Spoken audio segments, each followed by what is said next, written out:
안녕하세요. 시청자 여러분의 편안한 동반자, 여유로운 노후입니다.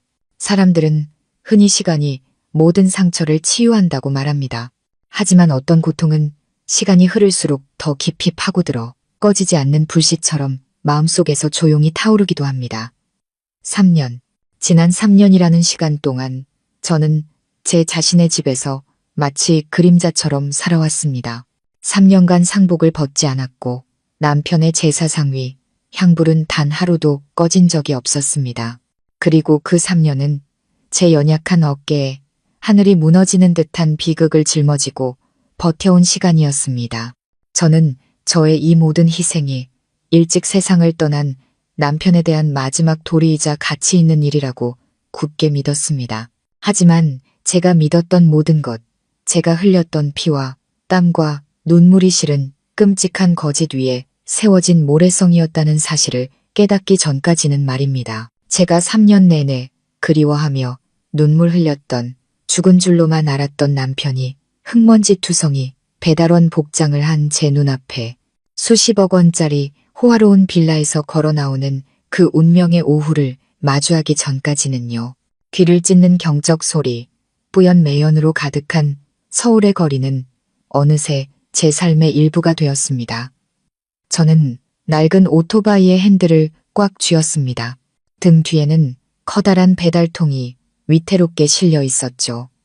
불타는 듯한 7월의 뙤약볕이 얼굴과 팔에 내리쬐어 피부는 새까맣게 타들어갔습니다. 땀으로 등은 흥건히 젖었지만 쉴 틈이 없었습니다.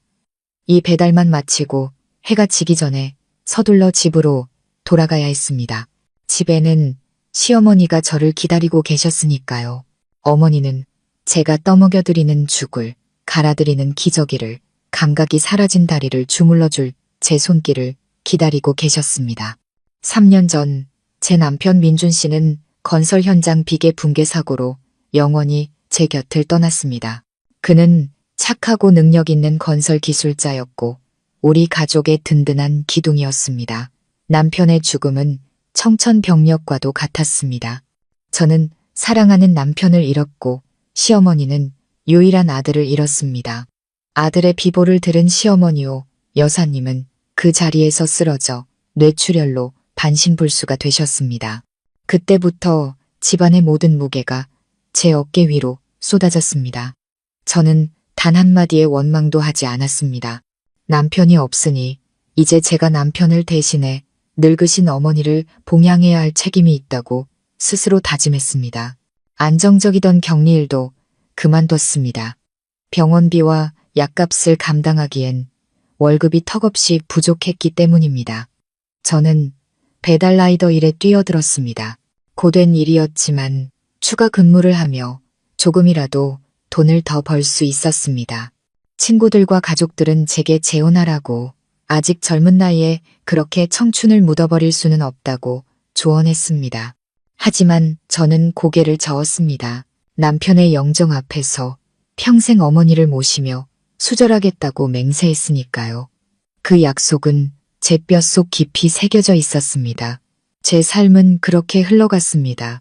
끝없는 배달 요청, 위태로운 오토바이 질주, 그리고 낡고 눅눅한 작은 집에서의 이름 없는 허드렛일의 연속이었습니다. 저의 유일한 기쁨은 시어머니가 맛있게 식사하시는 모습을 볼 때, 그리고 고요한 밤에 제사상 위 남편의 사진을 바라볼 때였습니다. 저는 종종 사진 속 남편에게 말을 걸었습니다. 오늘 하루는 어땠는지, 어떤 힘든 일이 있었는지, 때로는 너무 지치고 외로워 약해지는 제 마음까지도 모두 털어놓았습니다. 저는 남편이 하늘 어딘가에서 저와 어머니를 지켜보고 있을 거라 믿었습니다. 그날 오후, 저는 서울에서 가장 호화로운 동네 중 하나인 한남동의 고급 빌라촌으로 배달을 가게 되었습니다. 저는 조금 망설여졌습니다. 그곳은 제가 사는 비좁고 남루한 세상과는 완전히 분리된 다른 세계 같았으니까요. 웅장한 저택들, 번쩍이는 외제차들, 그리고 값비싼 옷을 입은 사람들. 저는 자신이 너무나도 이질적으로 느껴졌습니다. 저는 장미가 가득한 넓은 정원이 딸린 하얀색 빌라 앞에 오토바이를 세웠습니다. 초인종을 누르자 젊은 가사도우미가 나와 물건을 받았습니다. 그녀가 서명을 하는 동안 저는 무심코 반쯤 열린 철제 대문 안쪽을 쳐다보았습니다. 그리고 그 순간 제 심장이 멎는 것 같았습니다. 고급 셔츠를 입은 한 남자가 저에게 등을 보인 채 현관홀에 서 있었습니다. 저 익숙한 몸짓, 저 머리 스타일은 대체 뭐지? 저는 스스로를 비웃었습니다. 너무 피곤해서 헛것을 본 거겠지. 그냥 남편과 닮은 사람이겠지. 저는 가사도우미에게서 서류를 돌려받고 오토바이를 돌려 떠나려 했습니다. 하지만 바로 그때 그 남자가 뒤를 돌아봤고 그 순간 제 세상은 산산조각 나고 말았습니다. 그 사람이었습니다. 제 남편 민준 씨가 뼈와 살을 가진 채 멀쩡히 그곳에 서 있었습니다. 예전보다 살이 조금 붓고 피부는 더 하얘졌으며 머리는 단정하게 손질되어 있었습니다. 하지만 저는 절대로 착각할 수 없었습니다. 저 얼굴, 저 눈빛, 그리고 턱 아래의 매력점까지 모든 것이 제 남편의 것이었습니다. 제가 3년 동안 상복을 입으며 그리워한 남편, 밤마다 그의 사진을 붙들고 소리 없이 울었던 바로 그 사람이었습니다. 그는 저를 보지 못했습니다. 그는 웃고 있었습니다. 행복에 겨워 환하게 웃고 있었습니다. 다시는 볼 수 없을 거라 생각했던 바로 그 미소였습니다. 그는 혼자가 아니었습니다. 아주 아름답고 세련되게 차려입은 한 여자가 계단에서 내려와 그의 팔짱을 꼈습니다. 두 사람은 정말 잘 어울리는 한 쌍처럼 보였습니다. 그때 2~3살쯤 되어 보이는 남자아이가 뒤에서 뛰어나오며 칭얼거렸습니다. 아빠, 엄마, 안아줘요.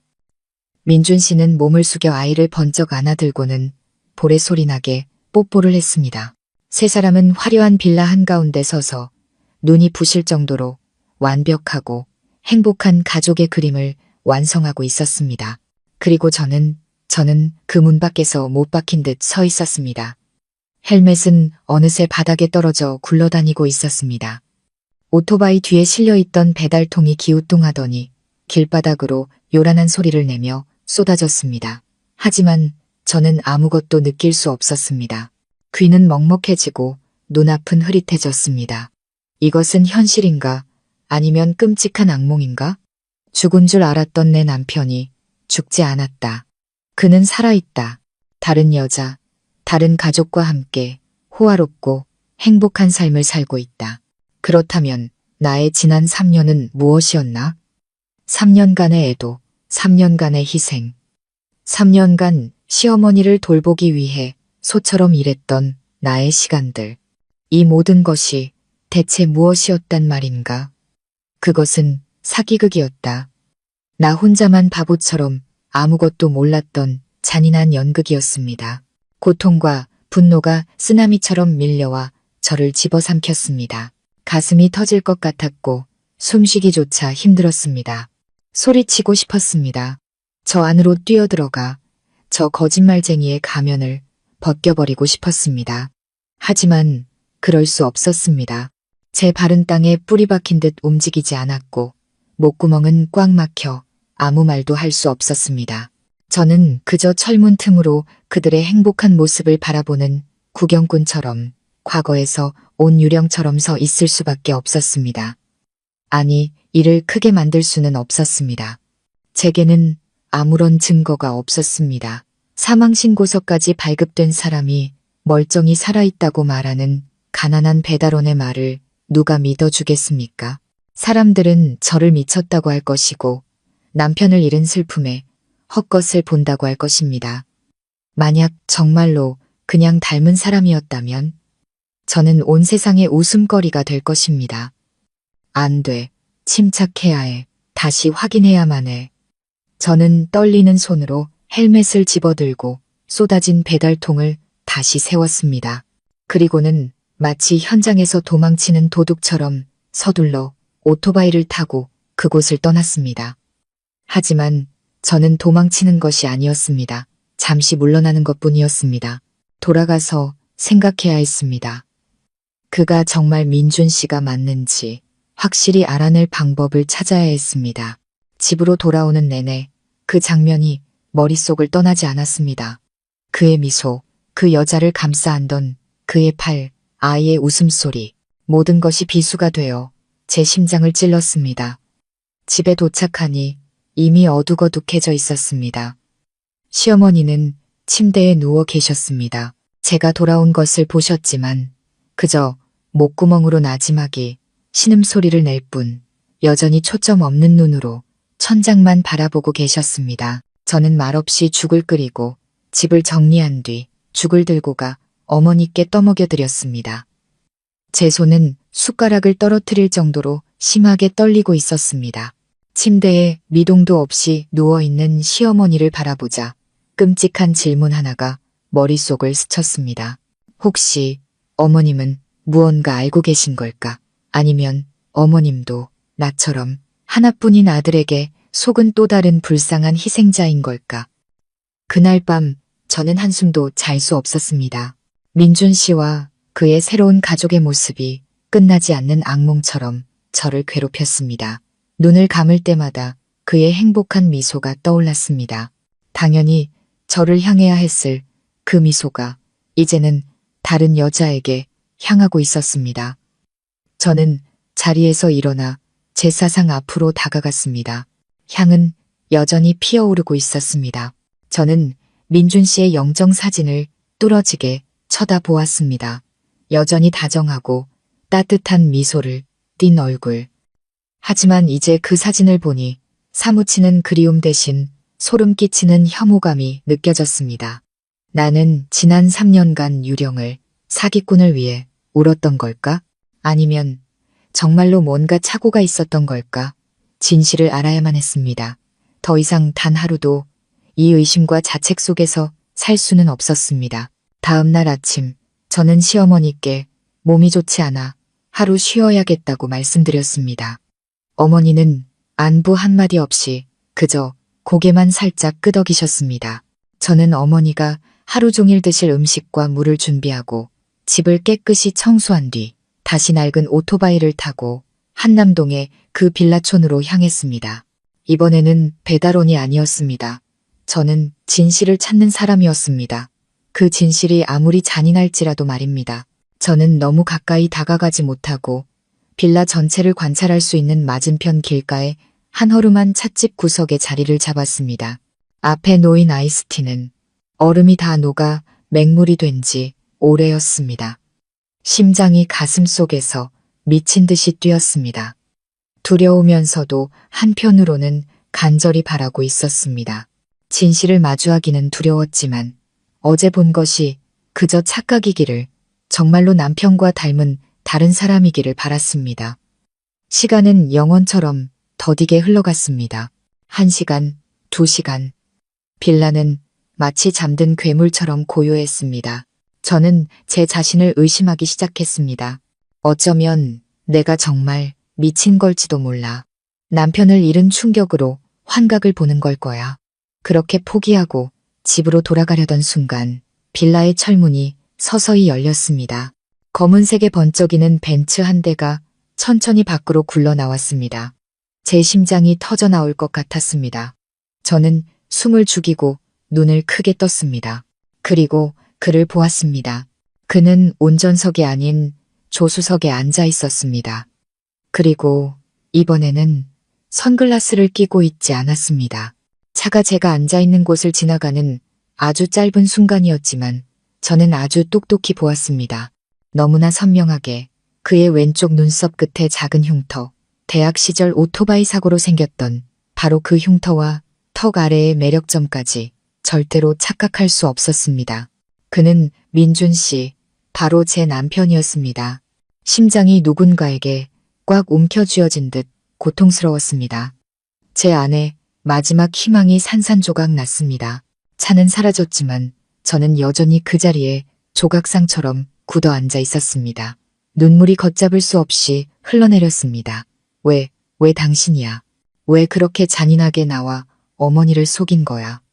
수천 개의 질문이 해답 없이 머릿속을 헤집었습니다. 제가 얼마나 오랫동안 그곳에 앉아 있었는지 모릅니다. 찻집 주인이 다가와 더 필요한 것이 있냐고 물었을 때야 정신을 차렸습니다. 저는 서둘러 눈물을 닦고 돈을 내고 오토바이에 올랐습니다. 집으로 가야 했습니다. 하지만 집에 가서 무엇을 해야 할까? 침대에 누워있는 시어머니를 마주해야 하나? 효심 깊은 며느리, 연기를 계속해야 하나? 못해. 더는 할 수 없어. 저는 목적 없이 오토바이를 몰았습니다. 눈물이 시야를 가려 앞길이 흐릿했습니다. 뒤에서 오던 트럭이 요란하게 경적을 울렸습니다. 저는 깜짝 놀라 핸들을 놓칠 뻔했고 하마터면 길바닥에 넘어질 뻔했습니다. 그 충격에 정신이 번쩍 들었습니다. 죽을 수는 없어. 지금 쓰러질 수는 없어. 내가 죽으면 진실은 영원히 묻힐 것이다. 내가 죽으면 저 사기꾼은 더 큰 행복과 부유함 속에서 살아가겠지. 안 돼. 살아야 해. 살아서 답을 찾아야 하고 살아서 그의 진짜 얼굴을 세상에 알려야 해. 저는 바로 집으로 가지 않았습니다. 한강변 공원으로 가벤치에 홀로 앉아 유유히 흐르는 강물을 바라보았습니다. 생각을 정리하려 애썼습니다. 민준 씨는 살아있다. 이것은 부정할 수 없는 사실이다. 그는 죽음을 위장했고 새로운 가정을 꾸렸다. 그의 목적은 무엇일까? 왜 이렇게 치밀하고 잔인한 연극을 벌여야만 했을까? 단지 나에게서 벗어나 저 여자와 함께하기 위해서. 아니, 그렇게 간단할 리가 없어. 민준 씨가 아무리 변했어도 그는 지독한 효자였다. 적어도 제가 알던 그는 어머니가 고통 속에 살도록 내버려 둘 사람이 아니었습니다. 여자 하나 때문에 분명 더 큰 이유가 있을 것이다. 이 모든 것 뒤에는 더 끔찍한 음모가 숨어 있을 것이다. 그리고 시어머니, 어머니는 이 연극에서 어떤 역할을 맡고 있을까? 아들에게 속은 불쌍한 희생자일까? 아니면 어머니 또한 그 음모의 일부일까? 그 끔쇼한 의심이 다시 한번 고개를 들자 온몸이 떨렸습니다. 아니야, 그럴 리가 없어. 어머니는 아들의 죽음에 충격을 받아 쓰러져 반신불수가 되셨는데 어떻게 공범이 될 수 있겠어? 그 생각을 떨쳐버리려 했지만 머릿속에서 떠나지 않았습니다. 저는 결심했습니다. 섣불리 행동하지 않겠다. 민준 씨와 맞서지 않겠다. 침묵을 지킬 것이다. 집으로 돌아가 남편 잃은 미망인, 효심 깊은 며느리 역할을 계속할 것이다. 하지만 이제부터 나의 모든 행동과 말에는 목적이 있을 것이다. 나는 유령이 되어 조용히 관찰하고 조용히 조사할 것이다. 내가 모든 진실을 밝혀낼 때까지. 민준 씨, 당신의 연극, 당신이 언제까지 연기할 수 있는지 지켜보겠어. 그리고 약속할게. 그 연극의 마지막 장을 쓰는 사람은 바로 내가 될 거라고. 지난 3년간 나는 누구를 위해 울었던 걸까? 그리고 지금 병상에 누워있는 저 사람은 고통받는 어머니일까? 아니면 아들의 연극에 동참한 배우일까? 저는 무거운 마음과 굳은 결심을 안고 해가 저물어 어두워진 집으로 돌아왔습니다. 저는 아파서 하루 종일 누워있던 사람처럼 피곤하고 초췌한 표정을 지으며 평소와 다른 감정을 드러내지 않으려 애썼습니다. 시어머니는 여전히 조각상처럼 조용히 누워 계셨습니다. 저는 말없이 죽을 끓이고 집을 정리한 뒤 어머니의 방으로 음식을 가져갔습니다. 지난 3년간 프로그래밍된 습관처럼 저의 모든 행동은 평소와 같았습니다. 하지만 제 마음속은 완전히 달라져 있었습니다. 저는 더 이상 시어머니를 며느리의 연민 어린 시선으로 바라보지 않았습니다. 대신 진실을 찾는 탐정에 캐묻는 듯한 시선으로 바라보았습니다. 저는 그 어느 때보다 어머니를 세심하게 관찰하며 아주 작은 변화 하나도 놓치지 않으려 했습니다. 호흡은 여전히 규칙적이었고 피부는 주름졌지만 혈색이 돌았으며 감은 눈꺼풀은 아주 가끔 미세하게 떨렸습니다. 정말로 반신불수가 되어 식물인간처럼 사는 사람이 이렇게 섬세한 생명의 징후를 보일 수 있을까? 저는 의사가 아니라 알 수 없었습니다. 하지만 의심의 씨앗은 이미 뿌려졌고 무섭게 자라나고 있었습니다. 그날 밤 어머니의 식사와 뒷정리를 모두 마친 뒤 저는 평소처럼 바로 방을 나오지 않았습니다. 의자를 끌어다 어머니의 침대 옆에 앉았습니다. 저는 온기를 전하듯 늘 하던 대로 어머니의 차갑고 앙상한 손을 잡았습니다. 하지만 오늘은 다른 목적이 있었습니다. 시험해보고 싶었습니다. 어머니의 반응을 보기 위한 시험이었습니다. 저는 깊게 숨을 들이쉬고 제 연기를 시작했습니다. 저는 막다른 길에 몰려 하소연할 곳이 필요한 사람처럼 절망과 피로가 뒤섞인 목소리로 이야기를 시작했습니다.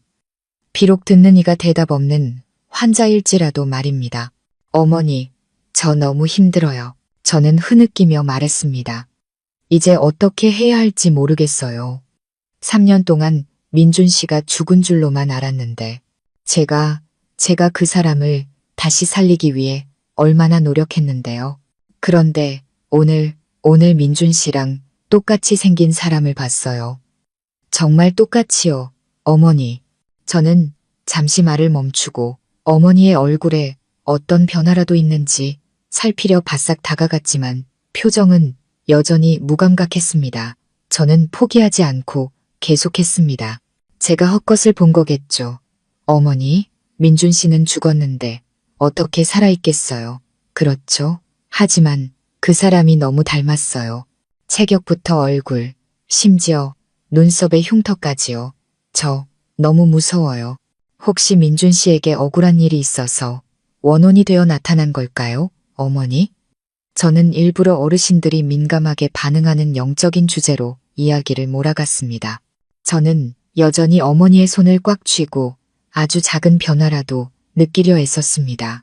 그리고 바로 그때 저는 느꼈습니다. 아무 감각이 없다고 생각했던 어머니의 손이 제 손 안에서 아주 미세하게 움찔하는 것을 거의 알아차릴 수 없을 만큼 작은 움직임이었습니다. 하지만 저는 분명히 느꼈습니다. 심장이 더 세차게 뛰기 시작했습니다. 반응이 있다. 어머니는 내가 하는 말을 모두 듣고 이해하고 있다. 저는 결정적인 한 방을 날리기로 했습니다. 저는 절망에 찬 목소리로 일부러 더 크게 흐느끼기 시작했습니다. 그 사람이 살아있었어요. 어머니, 제가 봤어요. 그 사람은 죽지 않았어요. 다른 여자와 함께 아주 큰 집에서 아주 행복하게 살고 있었어요. 우리를 버린 거예요, 어머니. 우리를 속인 거라고요.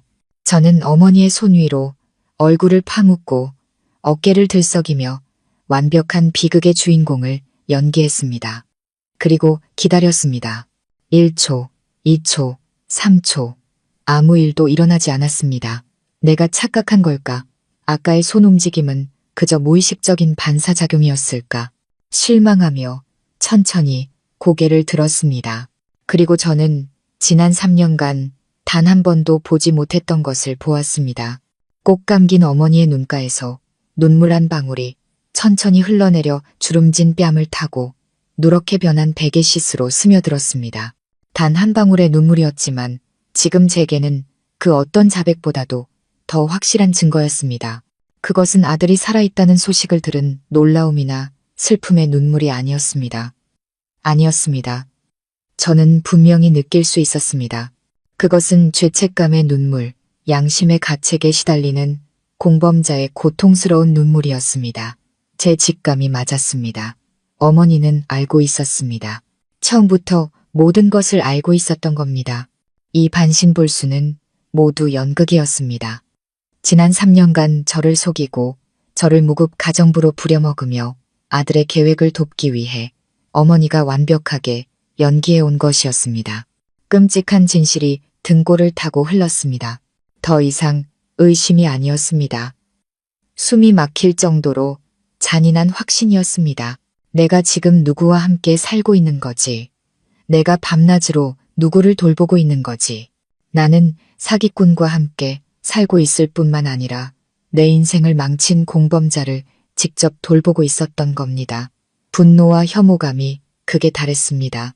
당장이라도 일어나 이불을 걷어차고 내가 모든 것을 알고 있다고 소리치고 싶었지만 간신히 참았습니다. 아니, 아직은 때가 아니야. 지금 이를 터뜨리면 그들을 자극하게 될 뿐이야. 이 연극 뒤에 숨겨진 진짜 이유는 영원히 알 수 없게 될 거야. 저는 어머니의 뺨에 흐른 눈물을 부드럽게 닦아주며 여전히 슬픔에 잠긴 목소리로 말했습니다. 어머니, 오지 마세요. 제가 잘못 본 걸 거예요. 푹 주무세요. 저는 일어나 방을 나섰고 문을 닫았습니다. 하지만 문이 닫히자마자 저는 그 자리에 주저앉아 울음이 터져 나오지 않도록 두 손으로 입을 틀어막았습니다. 이 연극은 너무나 잔인했고 배우들은 너무나 악랄했습니다. 하지만 나는 무너지지 않을 것입니다. 이제 누가 아군이고 누가 적인지 알게 된 이상 저의 진짜 전쟁은 이제부터 시작입니다. 시어머니의 눈물은 제 인생을 진실, 이전과 이후로 나누는 분기점이 되었습니다. 이전에 저는 남편을 잃은 슬픔에 빠진 미망인이자 어리석을 정도로 효심 깊은 며느리였습니다. 이후에 저는 벼랑 끝에 몰려 불타는 복수심을 품은 한 여자였습니다.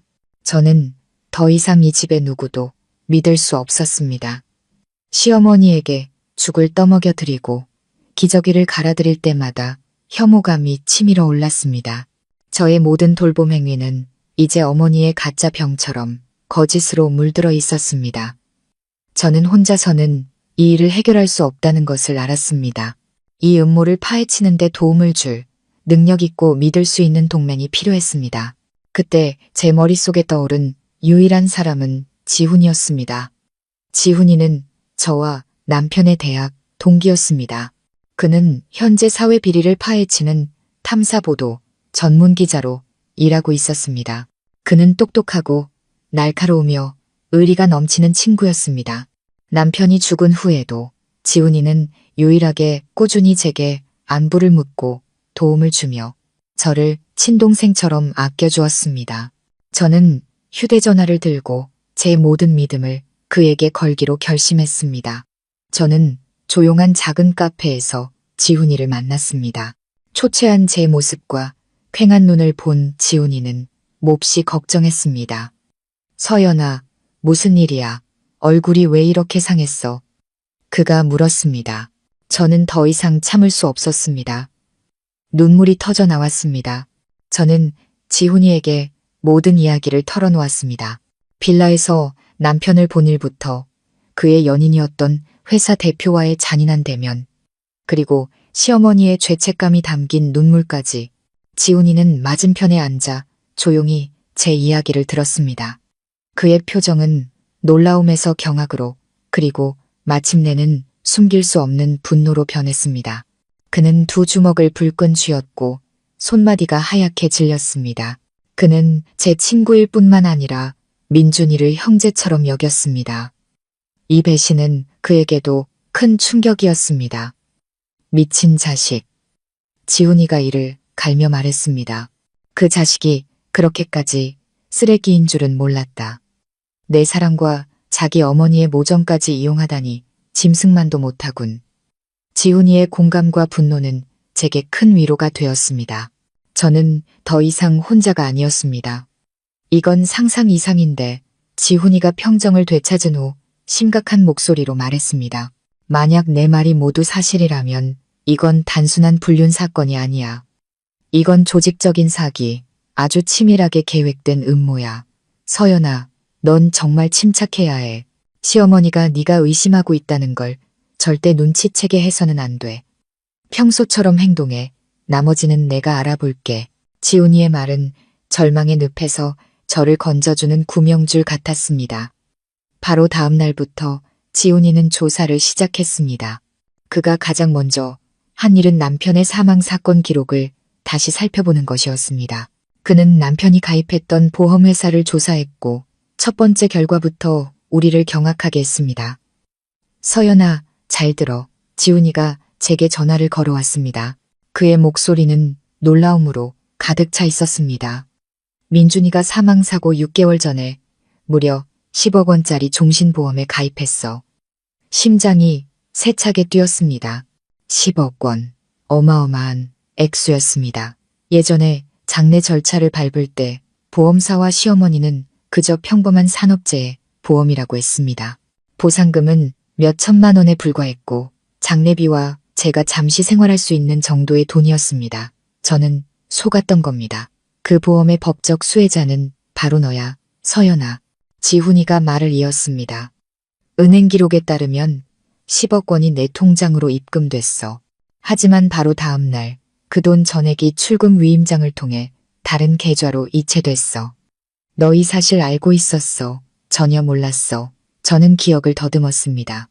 남편이 죽고 경황이 없던 시절, 그때까지만 해도 멀쩡하셨던 시어머니가 보험금을 받으려면 제 서명이 필요하다고 하셨습니다.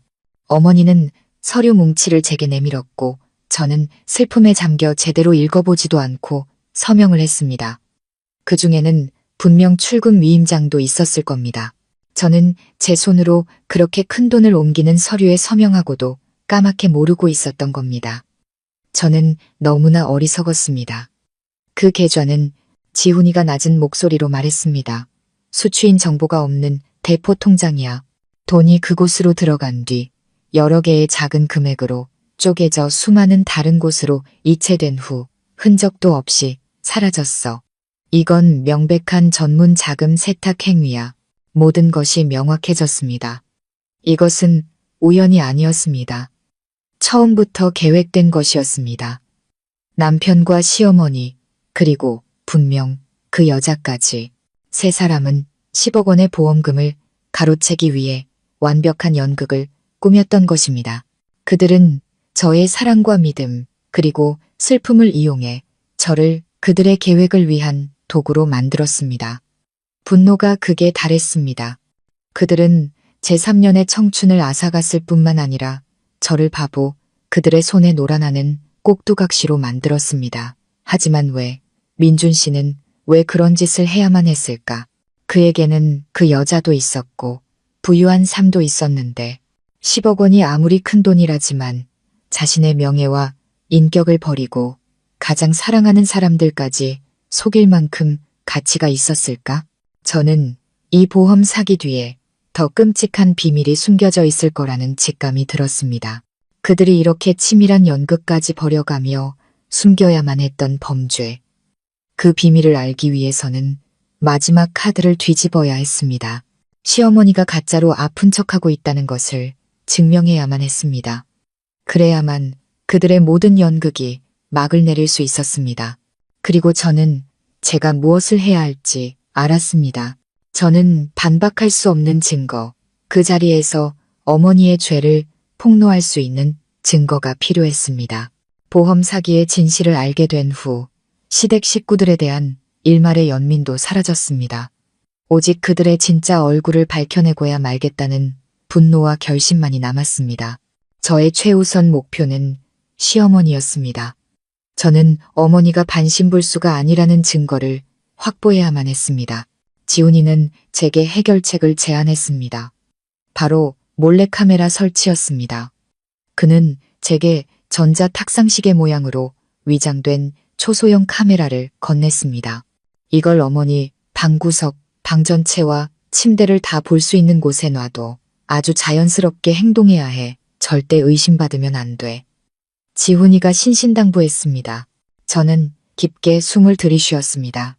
이것은 매우 위험한 시도였습니다.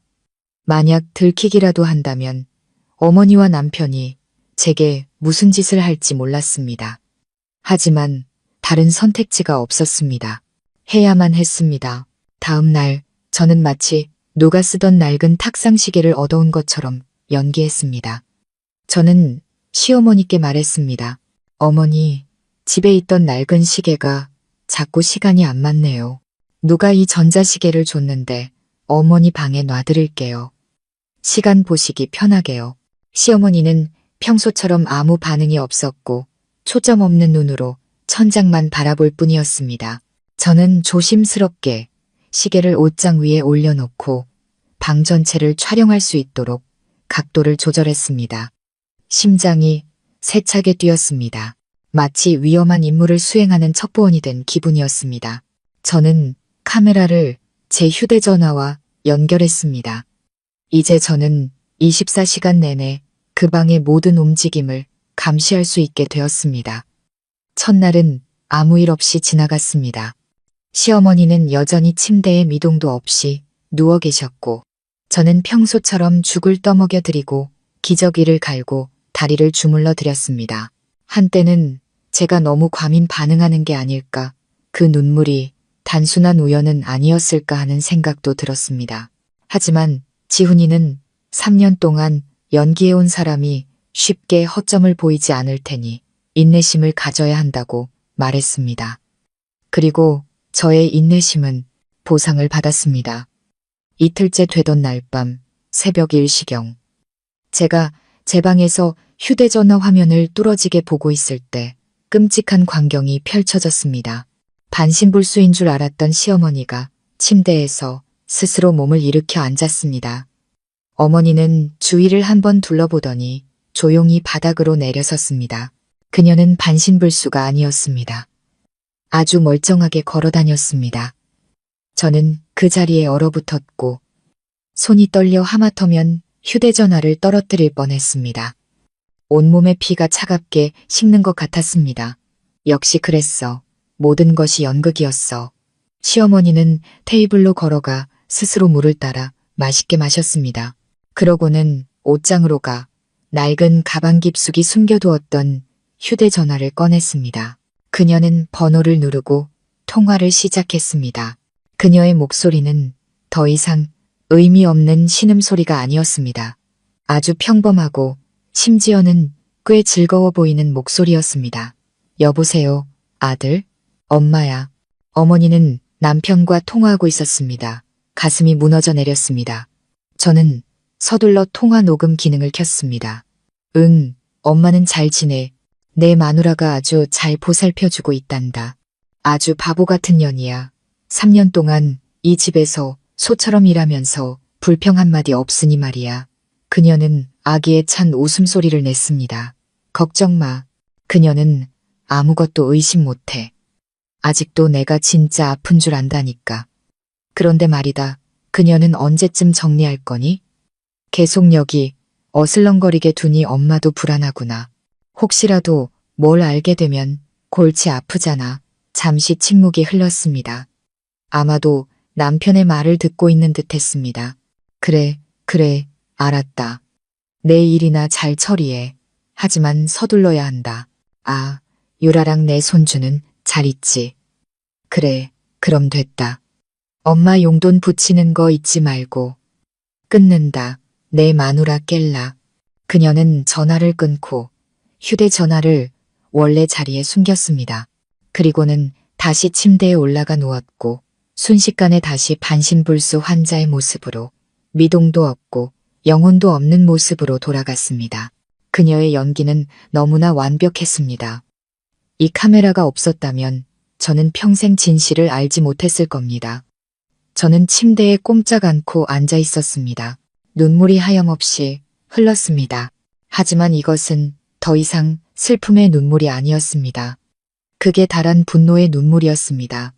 그들은 저를 속였을 뿐만 아니라 저를 모욕했습니다. 그들은 저를 충성스러운 게 어리석고 속이기 쉬운 무급 가정부로 여겼습니다. 그들은 저의 모든 사랑과 희생 그리고 선의를 짓밟았습니다. 좋아요. 그들이 연기를 원한다면 저도 함께 연기해주죠. 하지만 이제부터 이 연극의 대본을 쓰고 결말을 결정하는 사람은 바로 내가 될 것입니다. 저는 영상과 녹음 파일을 저장해 즉시 지훈이에게 보냈습니다. 이것은 바로 저의 반격의 첫 신호탄이자 확실한 증거였습니다. 하지만 저는 시어머니의 정체를 밝히는 것만으로는 충분하지 않다는 것을 알았습니다. 이 보험 사기 뒤에는 분명 더 큰 비밀, 그들이 이렇게 치밀한 연극까지 벌여가며 숨겨야 했던 더 큰 범죄가 있을 것이고 저는 반드시 그 범죄를 찾아내야만 했습니다. 시어머니가 가짜로 아픈 척하는 영상 증거를 확보한 후 지훈이는 제게 절대적으로 침착해야 한다고 조언했습니다. 서연아, 이제 우리에겐 아주 강력한 무기가 생겼어. 하지만 섣불리 사용하지 마. 먼저 그들이 왜 이런 짓까지 해야만 했는지 알아내야 해. 10억 원짜리 보험 사기가 아무리 크다지만 어머니가 3년 동안 반신불수 연기를 하고 아들이 죽은 사람이 될 만큼의 가치가 있을까? 분명 더 깊은 이유가 있을 거야.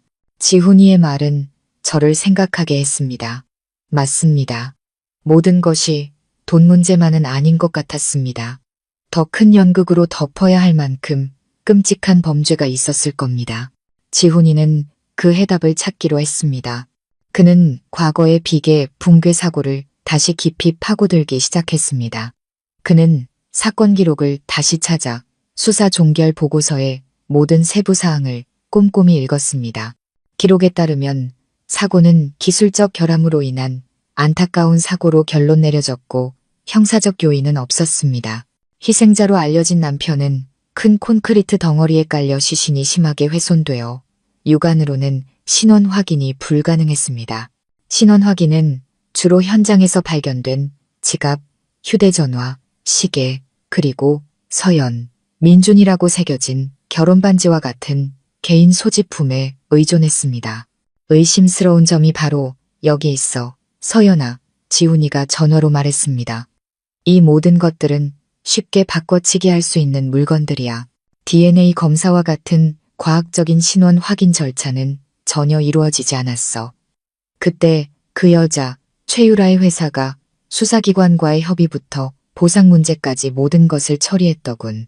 너무나 신속하게 사건을 처리했는데 마치 가능한 한 빨리 사건을 덮으려는 것처럼 보였어. 지훈이는 기록에만 의존하지 않기로 했습니다.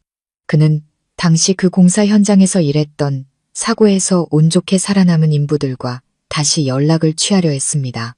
쉬운 일이 아니었습니다. 3년이 지나 많은 사람들이 다른 곳으로 일하러 떠났기 때문입니다. 하지만 기자 특유의 끈기로 지훈이는 마침내 한 사람을 찾아냈습니다. 김 반장이라는 나이든 인부였습니다. 김 반장은 붕괴 사고 발생 후 현장에 가장 먼저 도착했던 사람 중 한 명이었습니다. 처음에 그는 매우 경계하며 이야기하기를 꺼렸습니다. 그는 모든 것이 이미 지난 일이며 다시 이야기해봤자 마음만 아플 뿐이라고 말했습니다. 하지만 지훈이가 끈질기게 묻고 사건의 이상한 점들을 언급하자 김 반장은 마침내 3년 동안 가슴에 묻어두었던 진실을 털어놓기로 결심했습니다. 기자 양반, 김 반장이 떨리는 목소리로 말했습니다. 이 이야기는 아무에게도 한 적이 없소. 무서워서 보복당할까봐 무서워서 말이오. 그는 비계 붕괴가 사고가 아니었다고 말했습니다. 사고 며칠 전 그와 다른 여러 인부들은 비계가 약해진 징후를 발견했고 일부 지지대는 녹슬고 휘어져 있었다고 합니다. 그들은 당시 현장 감독이었던 민준 씨에게 이 사실을 보고했습니다. 하지만 민준 씨는 아무 문제 없다며 공사 기한을 맞춰야 하니 계속 일하라고 일축했습니다. 그리고 그날 죽은 사람은 김 반장이 누가 들을까봐 목소리를 낮췄습니다. 민준 씨가 아니었소. 죽은 사람은 성수라는 젊은 인부였지. 시골에서 올라온 친구였는데 민준 씨랑 체격이 비슷했어. 일 시작한 지 몇 달 안 됐고 사정이 아주 딱한 친구였지. 부모님은 일찍 돌아가시고 혼자 일해서 어린 동생을 먹여 살렸어.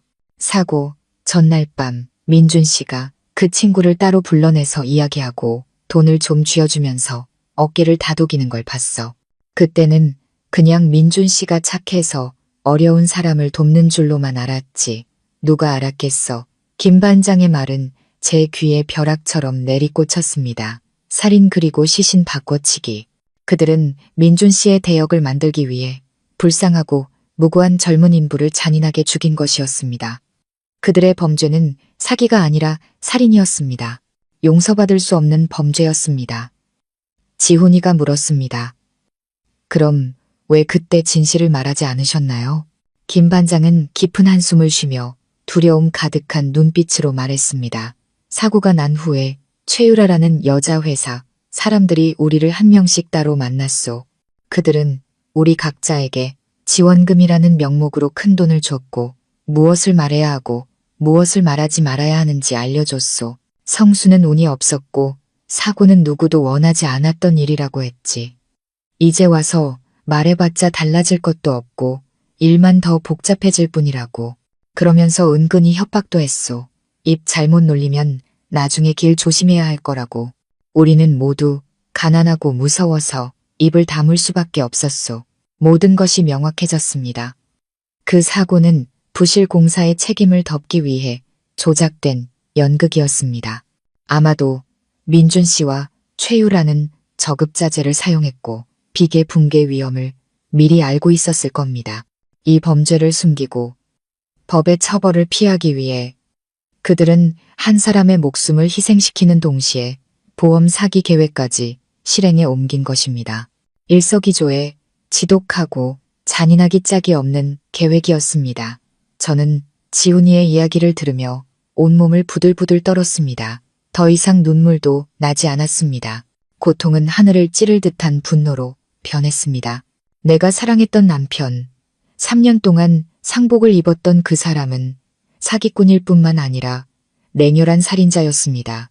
그는 자신의 부와 죄를 지키기 위해 한 사람의 생명을 빼앗고 다른 가족의 미래를 파괴한 것입니다.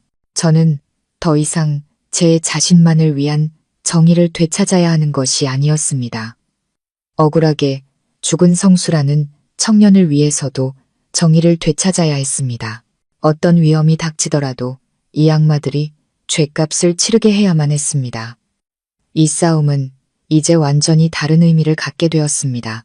성수 씨의 죽음에 대한 끔찍한 진실을 알게 된 후 저와 지훈이는 함께 앉아 모든 조각을 맞추어 나갔습니다. 잔인하고 비인간적인 음모의 전체 그림이 서서히 아주 세세한 부분까지 명확하게 드러났습니다.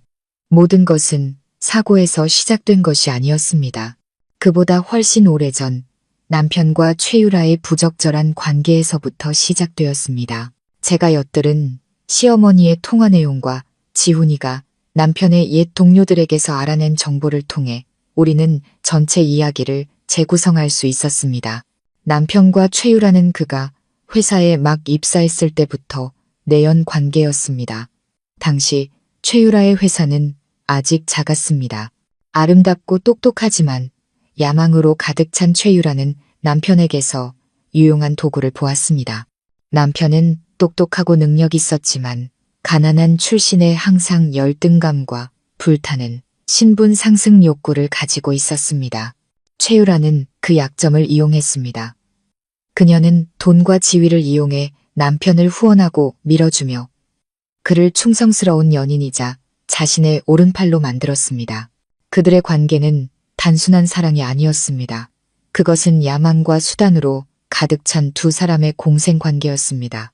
그렇다면 남편은 왜 저와 결혼했을까? 평범한 격리사원, 부유하지는 않지만 번듯한 가정에서 자란 저는 그의 성공에 전혀 도움이 될 만한 사람이 아니었습니다. 해답은 시어머니에게 있었습니다. 시어머니는 전통적인 분으로 아들이 현모양처와 결혼하여 가정을 꾸리기를 항상 원하셨습니다. 어머니는 너무 강하고 일밖에 모르는 최유라를 받아들이지 않으셨습니다. 남편은 최유라를 사랑했지만 맹목적으로 효심이 깊은 사람이었습니다. 그는 어머니의 말씀을 거역할 용기가 없었습니다. 그래서 제가 선택되었습니다. 저는 시어머니를 만족시키고 남편과 최유라의 비밀스러운 관계를 가려줄 완벽한 위장막, 착한 아내가 되기 위해 선택된 것이었습니다. 결혼 초 그가 제게 보여주었던 사랑, 다정한 행동들, 모든 것이 연기였습니다. 그는 너무나 연기를 잘했고 저는 그것을 완전히 믿었습니다. 저는 제 인생의 행복을 찾았다고 순진하게 생각했지만 실은 그의 체스판 위에 노인졸에 불과했습니다. 그들의 가짜 사망 계획은 최유라의 회사가 대규모 프로젝트를 수주하면서 생겨났습니다. 이익을 극대화하기 위해 그들은 저급하고 값싼 자재를 사용하며 부실 공사를 하기 시작했습니다. 사고가 발생한 프로젝트가 바로 그 중 하나였습니다. 아마도 그들은 비계 붕괴 위험이 매우 높다는 것을 미리 알고 있었을 것이고 이를 해결하는 대신 기회로 삼아 일석이조의 계획을 세운 것입니다. 그 계획에는 세 가지 주요 목적이 있었습니다. 첫째, 최유라가 회사를 확장하는 데 필요한 종잣돈인 10억 원의 종신보험금을 타내는 것. 둘째, 현장 책임자였던 남편의 죽음을 이용해 비계 붕괴 및 부실 공사와 관련된 모든 형사 및 민사 책임을 덮어버리는 것. 죽은 사람은 처벌할 수 없으니까요. 셋째, 그리고 남편의 개인적인 목적은 어머니의 반대나 사회적 비난 없이 저와 원치 않았던 결혼 생활에서 벗어나 당당하게 최유라에게 가는 것이었습니다. 너무나 완벽하고 너무나 잔인한 계획이었습니다.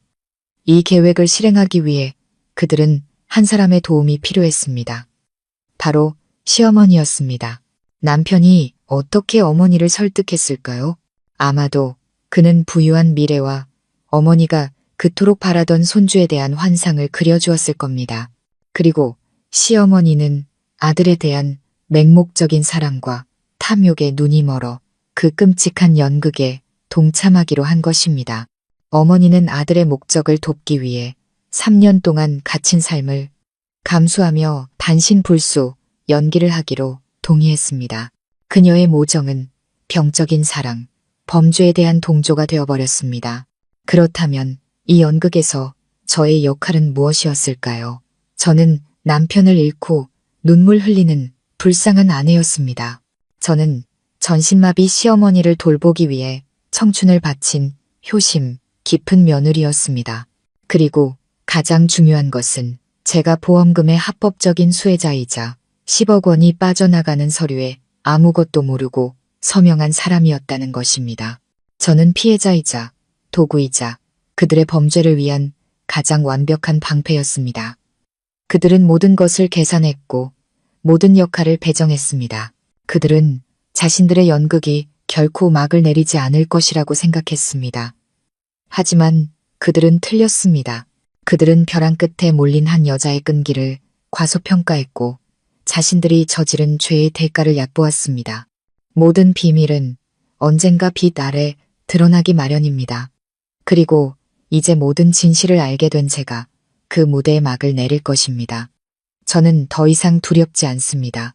저의 목표는 단 하나, 관련된 모든 자들이 죗값을 치르게 하는 것입니다. 이 전쟁에는 자비란 없습니다. 저를 위해, 억울하게 죽은 성수 씨를 위해, 그리고 정의를 위해 그들의 연극은 이제 끝날 시간입니다.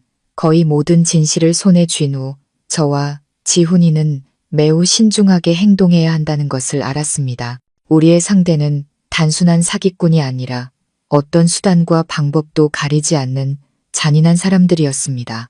남편, 최유라, 그리고 시어머니. 이 세 사람은 견고한 범죄 동맹을 형성했습니다. 그들이 3년 동안이나 비밀을 성공적으로 숨겼다는 것은 그들이 보통 내기가 아니라는 것을 의미했습니다.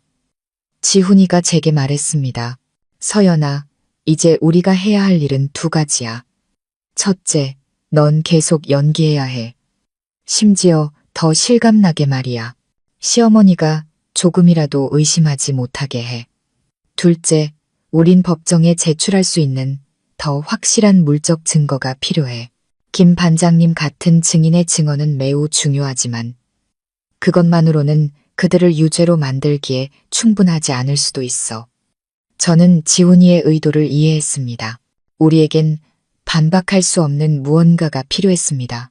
제가 계속 연기를 하는 동안 지훈이는 기자의 능력을 발휘해 더 깊이 파고들었습니다. 그는 부동산 투자자로 위장해 최유라의 회사에 접근했습니다. 그는 회사의 내부 구조와 현재 진행 중인 프로젝트를 파악하고 그들의 장부에서 허점을 찾으려 했습니다. 한편 저는 집에서 여전히 시어머니를 돌봤습니다.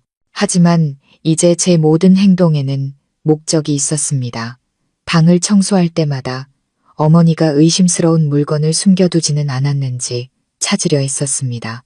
남편의 영정사진에 말을 걸 때마다 일부러 조금 더 큰 소리로 저의 어려움과 피로를 토로하며 어머니에게서 어떤 반응이라도 이끌어내려 했습니다. 하지만 그녀는 너무나 뛰어난 배우였습니다. 여전히 미동도 없이 영혼 없는 모습으로 누워만 있었습니다. 아마 남편과 최유라도 무언가 이상한 낌새를 채기 시작한 것 같았습니다. 투자자로 위장한 지훈이의 등장이 최유라를 경계하게 만들었거나 혹은 시어머니가 통화 중에 무심코 불안감을 내비쳤을 수도 있습니다. 그들은 행동에 나서기 시작했습니다. 직접 나서지 않고 간접적인 방법으로 저를 위협하고 경고하며 제가 겁을 먹고 멈추기를 바랐습니다. 저의 악몽은 낯선 번호로 온 문자 메시지로 시작되었습니다. 분수껏 조용히 살아. 알 필요 없는 일에 끼어들지 마. 넌 그냥 개미일 뿐이야. 코끼리에게 덤비지 마. 이런 익명의 문자들이 한밤중에 제 휴대전화로 전송되어 저를 소름 돋게 했습니다. 하지만 저는 두렵지 않았습니다. 저는 모든 문자를 지훈이에게 증거로 보냈습니다. 문자가 효과가 없자 그들은 더 대담하게 행동하기 시작했습니다. 어느 날 저녁, 제가 배달을 마치고 돌아오는 길에 오토바이 2대가 갑자기 제 앞을 가로막았습니다. 험악하게 생긴 두 청년이 아무 말 없이 쇠파이프로 제 오토바이 뒤에 배달통을 박살냈습니다. 그들은 저를 건드리지 않고 배달통만 부순 뒤 굉음을 내며 사라졌습니다. 그것은 명백한 경고였습니다. 그들은 언제든지 저를 찾을 수 있으며 다음번에는 배달통만으로 끝나지 않을 것이라고 말하고 있었습니다. 저는 두려웠지만 물러서지 않았습니다. 두려움은 오히려 제 결심을 더욱 굳건하게 만들었습니다. 저는 제가 올바른 길을 가고 있다는 것을 알았습니다. 그들의 반응은 그들이 두려워하기 시작했다는 증거였습니다. 그들은 진실이 드러나는 것을 두려워하고 있었습니다. 저는 이 일을 지훈이에게 말했습니다. 그는 제 안전을 매우 걱정했습니다. 그는 제게 위험을 피하기 위해 잠시 배달 일을 쉬고 집에 있으라고 조언했습니다. 하지만 저는 동의하지 않았습니다. 아니, 지훈아. 평소처럼 계속 살아야 해. 내가 갑자기 일을 그만두면 그들은 내가 겁먹었다는 걸 알게 될 거야. 그러면 더 기세등등해지겠지. 게다가 난 밖으로 나가야 해. 그것 또한 상황을 살피고 기회를 찾는 방법이야. 저는 조심스럽게 일을 계속했습니다. 지훈이는 비밀리에 전직 형사인 친구에게 부탁해 멀리서 저를 보호하도록 했습니다. 그들의 위협은 멈추지 않았습니다. 어느 날은 제 오토바이 타이어가 누군가에 의해 찢겨 있는 것을 발견했고 또 어느 날은 죽은 고양이가 제 집 마당에 던져져 있었습니다. 그들은 제 정신을 고문하고 제 삶을 공포의 연속으로 만들어 제가 무너지고 포기하기를 바랐습니다. 하지만 그들은 틀렸습니다. 그들이 상대하고 있는 여자는 더 이상 3년 전의 나약하고 순종적인 서연이가 아니었습니다. 배신의 고통은 저를 그 누구보다 강하고 끈질기게 만들었습니다. 그들의 모든 위협은 제게 힘을 더해주고 제 결심을 더욱 굳건하게 할 뿐이었습니다. 저는 이 싸움이 쉽지 않을 것이고 매우 위험할 수 있다는 것을 알았지만 더 이상 잃을 것이 없었습니다. 저는 남편을, 사랑을, 3년의 청춘을 잃었습니다. 이제 제게 남은 유일한 것, 그리고 제가 싸워서 되찾아야 할 유일한 것은 바로 정의였습니다. 그리고 저는 결코 포기하지 않을 것입니다. 그 악당들이 법의 심판대에 서서 죗값을 치르는 그날까지 남편과 최유라의 위협은 저를 위축시키기는커녕 오히려 제게 아이디어를 주었습니다. 그들이 심리전을 원한다면 저도 함께 놀아주기로 했습니다. 저는 더 이상 그들의 연극에 등장하는 배우가 아닐 것입니다. 저는 제 스스로 다른 연극 속의 연극을 쓸 것이고 그 감독은 바로 제가 될 것입니다. 제 계획은 간단했습니다. 그들의 두려움을 제 무기로 만드는 것이었습니다. 저는 가장 약한 고리이자 제가 접근할 수 있는 유일한 정보 채널인 시어머니를 이용해 제가 남편과 최유라에게 전하고 싶은 메시지를 전달하기로 결심했습니다. 저는 극도로 겁에 질린 며느리라는 새로운 역할을 연기하기 시작했습니다. 시어머니를 돌볼 때마다 저는 일부러 넋이 나간 표정을 짓고 손발을 떨었습니다. 저는 마치 혼잣말을 하는 것처럼 어머니에게 하소연했습니다. 어머니, 저 너무 무서워요. 요즘 자꾸 누가 저를 미행하고 협박해요. 더 이상 아무것도 알아보려 하지 말래요. 그렇지 않으면 가만두지 않겠다고. 저 이제 어떡하죠, 어머니? 차라리 차라리 이 집 팔고 우리 시골 내려가서 조용히 살까요?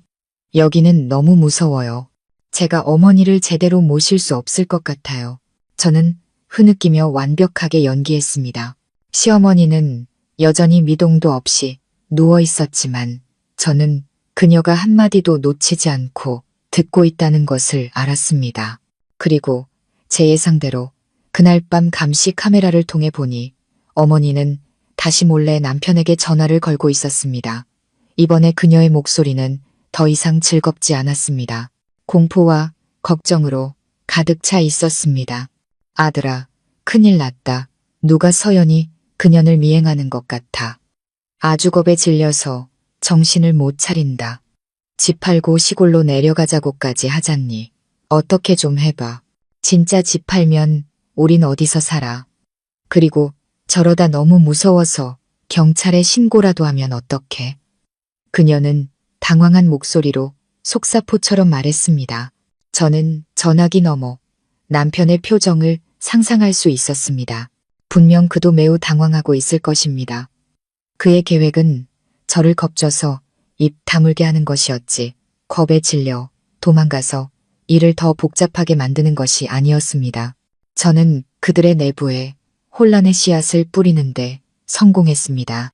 저는 제 연극을 계속했습니다. 며칠 후 저는 다시 시어머니에게 한탄했습니다. 어머니, 누가 이러는지 알 것 같아요.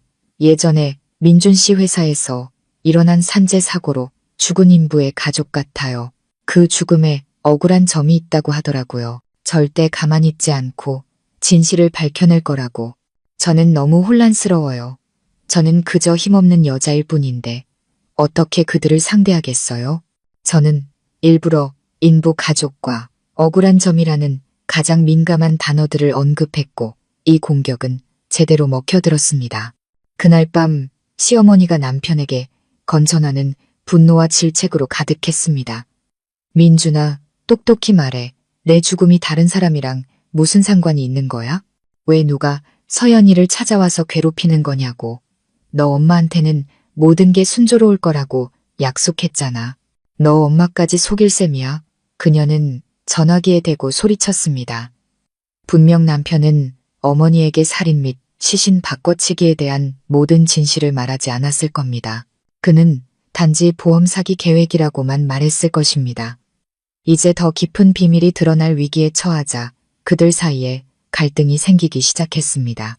거짓과 탐욕으로 세워진 그들의 범죄 동맹의 첫 번째 균열이 가기 시작한 것입니다. 저는 묘한 희열을 느꼈습니다. 저는 그들의 거짓말을 이용해 그들을 공격하고 서로를 의심하게 만들고 스스로 혼란에 빠지게 하고 있었습니다. 저의 연극은 완벽하게 진행되고 있었습니다. 저는 단순한 배우가 아니었습니다. 저는 그들의 연극 속에서 꼭두각시들의 감정과 행동을 조종하는 유능한 감독이었습니다. 제가 제 역할에 몰두하는 동안 지훈이도 새로운 사실을 발견했습니다. 그는 사건을 재조사하는 기자가 있다는 정보가 새어나간 후 최유라가 매우 의심스러운 행동을 보였다고 말했습니다. 그녀는 사람을 보내 희생자 성수 씨의 가족을 만나 거액의 돈을 주며 어떤 기자와도 접촉하지 말라고 요구했습니다. 이러한 행동은 그녀가 제발 저리고 있다는 것을 더욱 확실하게 보여주었습니다. 하지만 지훈이는 포기하지 않았습니다. 그는 이 범죄 동맹을 깨기 위해서는 그들을 범죄와 직접적으로 연결할 수 있는 물적 증거가 필요하다고 믿었습니다. 증인의 말은 돈으로 매수될 수 있지만 물적 증거는 그렇지 않습니다. 서연아, 집 안을 한번 잘 찾아봐. 지훈이가 제게 말했습니다. 시어머니가 분명 이 계획과 관련된 무언가를 보관하고 있을 거야. 서류 한 장, 수첩 하나, 뭐든지 아주 조심해야 해. 이게 우리의 결정적인 한 수가 될 수 있어. 지훈이의 말은 제게 새로운 과제를 안겨주었습니다. 여우 같은 시어머니가 항상 지켜보는 집안을 어떻게 안전하게 수색할 수 있을까? 제게는 기회, 완벽한 명분이 필요했습니다. 그리고 그 기회는 생각지도 못한 방식으로 찾아왔습니다. 제가 기다리던 기회는 비가 억수같이 쏟아지던 어느 날 오후에 찾아왔습니다. 태풍의 영향으로 옥상에 배수관이 터져 빗물이 시어머니 방으로 흘러들어 일부가 침수되었습니다. 물이 바닥에 흥건했고 시어머니가 물건을 보관하던 낡은 나무 옷장까지 젖게 했습니다. 이것이야말로 하늘이 제게 내려준 기회였습니다. 저는 서둘러 방으로 뛰어들어가 몹시 걱정하는 척했습니다. 어머니, 어떡해요? 방에 물이 다 찼어요. 어머니 물건 다 젖겠어요. 어쩌면 좋죠.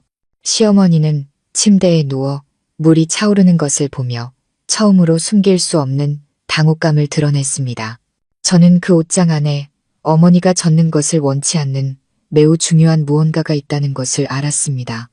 저는 말했습니다. 어머니, 가만히 누워 계세요. 제가 다 치울게요. 옷장 안 물건들 다 꺼내서 말리고 옷장도 깨끗하게 닦아드릴게요. 시어머니는 반대할 수 없었습니다. 그저 무력하게 누워서 제가 일을 시작하는 것을 지켜볼 수밖에 없었습니다. 저는 옷장에서 물건을 하나씩 조심스럽게 꺼냈습니다. 대부분 낡은 옷과 남편의 옛 앨범이었습니다. 저는 천천히 정리하는 척했지만 실제로는 눈으로 모든 것을 훑으며 의심스러운 것이 없는지 찾고 있었습니다. 그리고 마침내 그것을 발견했습니다.